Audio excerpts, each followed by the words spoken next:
আচ্ছা, আপনি কি জানেন যে পালং শাক খেলে কী হয়? আপনি যদি স্বাস্থ্য সচেতন হয়ে থাকেন তাহলে স্পিনাচ বা পালং শাক হতে পারে আপনার ডায়েটে অ্যাড করার জন্য অনেক ভালো, সহজলভ্য একটি খাবার। সো আজকে আমি আপনাদেরকে দেখাবো স্পিনাচ দিয়ে বা পালং শাক দিয়ে তৈরি করা একটি সহজ এবং খুব হেলদি আর খুব টেস্টি একটি রেসিপি। সো এর সাথে সাথে আমি আপনাদেরকে বলতেই থাকবো যে পালং শাক খেলে কী হয়। এই রেসিপিটা বিশেষ করে সকালের নাস্তা হিসেবে খাওয়া যাবে। আর এখানে আমি 2টো ডিম নিয়ে নিলাম, আর কিছু পালং শাক নিলাম, কিছু চেরি টমেটো নিয়ে নিলাম। প্রথমে আমি ডিমটাকে ভালোভাবে ফাটিয়ে নিলাম। এরপর খুব অল্প পরিমাণের পিঙ্ক সল্ট আমি অ্যাড করলাম ডিমের সাথে।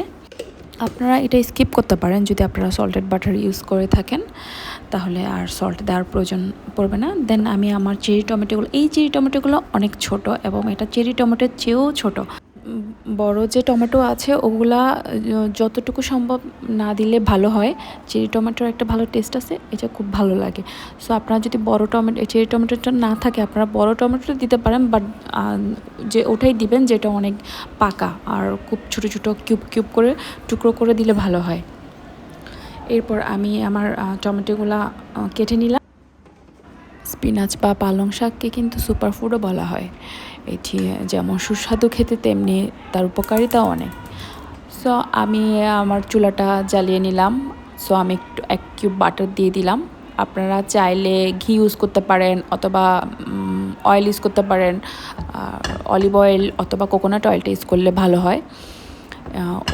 দেন আমি ডিমটা এখন দিয়ে দিব। ডিমটা দিয়ে দেওয়ার পরে আমি সাথে সাথেই স্পিনাচগুলো দিয়ে দিব।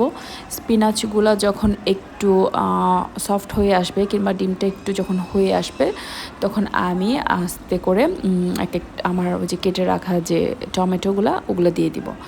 এরপর আমি হালকা করে একটু গোলমরিচের গুঁড়া দিয়ে দিব। এটা দিতে হবে কথা নেই, এটা চাইলে আপনি নাও দিতে পারেন, যারা খেতে পছন্দ করে না তা না দিলেও চলবে।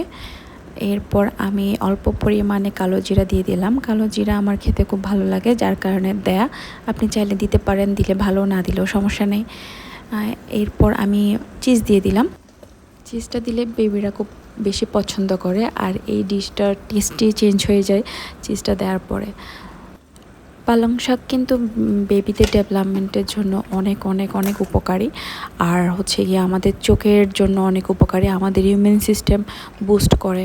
আমাদের হেলথে কোনো ইস্যু থাকে হার্টের, এটা অনেক অনেক উপকারী। আর ক্যান্সারের জন্য অনেক উপকারী, আমাদের স্কিন অনেক সুন্দর রাখে।